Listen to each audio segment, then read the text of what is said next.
समाजावरती खूप जास्त डीप परिणाम असतात आणि त्याच्यामुळेच ह्या अशा जजमेंटचे सुमोटो ॲक्शन, सुमोटो कॉग्निजन्स सुप्रीम कोर्टला घ्यावा लागला. तर प्रमाण आहे स्त्रियांवरती अत्याचार होण्याचे, त्याच्यामध्ये कायदे अजून स्ट्रिक्ट करा किंवा कायद्यांचे इम्प्लिमेंटेशन होत नाही आहे म्हणून आपण एक ओरड बघतो.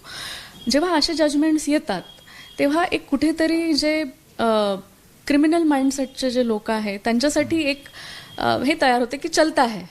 सो बॉम्बे हायकोर्टमध्येच असं एक जजमेंट झालेलं होतं ज्याला की स्किन टू स्किन जजमेंट म्हणून पण खूप फेमस आहे.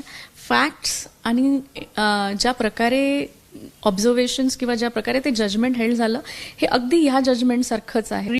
इथे आउटरेजिंग मॉडेस्टीचा सेक्शन लागतो, सेक्शन 354(3) वगैरे लागतो.